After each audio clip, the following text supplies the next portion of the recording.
Topik kali ini berjudul Religious Diplomacy for Humanity and Global Peace. Ini adalah sebuah topik yang memang sudah seharusnya dilakukan oleh agama-agama. Karena agama memang dilahirkan, diturunkan ke dunia untuk kemanusiaan dan untuk perdamaian. Namun pertanyaannya, bagaimana bisa mencapai kesuksesan dalam diplomasi itu? Suatu ketika Konghucu pernah ditanya, "Guru, apakah cukup semua persoalan diselesaikan dengan agama?" Konghucu tersenyum dan mengatakan, menjawab dengan tegas, "Tidak.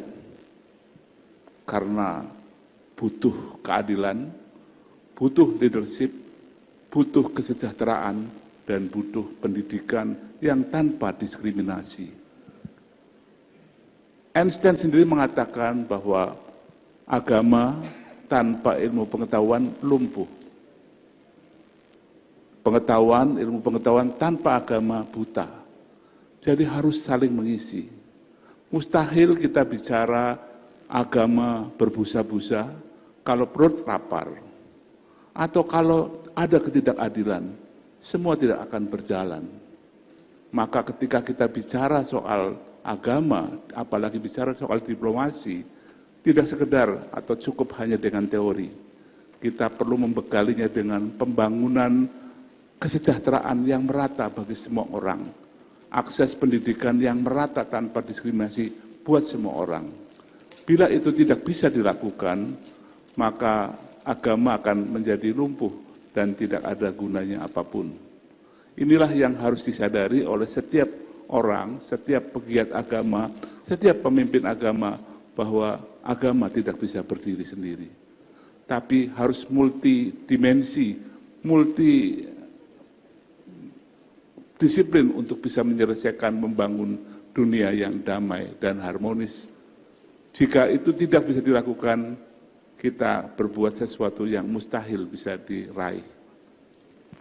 Sekarang bagaimana kita bisa berlaku adil? Ada satu golden rule yang mengatakan, apa yang diri sendiri tiada inginkan, janganlah diberikan pada orang lain. Itu adalah yang minimum yang harus bisa kita lakukan. Jika kita tidak bisa melakukan itu dan hanya mau menangnya sendiri atau mau mendikte orang dengan apa yang kita sukai, mustahil akan tercapai keadilan. Ini benar-benar yang paling penting. Bahkan Konghucu mengatakan, jika ada keadilan, tidak ada persoalan persatuan. Jika ada keadilan, tidak ada persoalan kemiskinan.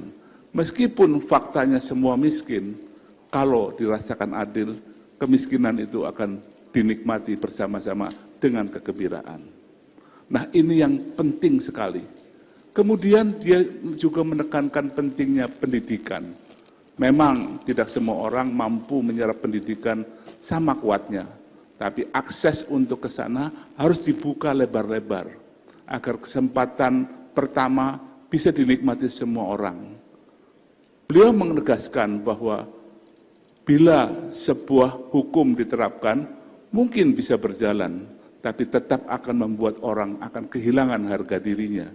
Tapi kalau orang dididik dengan pendidikan karakter, maka orang angkat bangkit harga dirinya.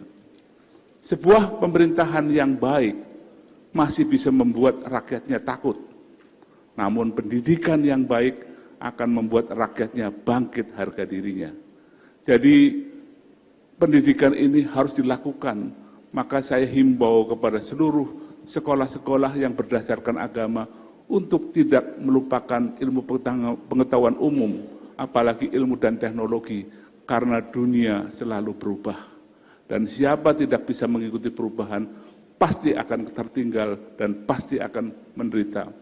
Saya pernah membaca sejarah betapa Islam mengalami kemajuan yang pesat ketika menguasai ilmu pengetahuan, tapi belakangan kemudian menjadi tersisih, terpinggir karena melupakan hal ini. Inilah yang harus dibangun oleh setiap komunitas jika ingin tetap bisa bersaing.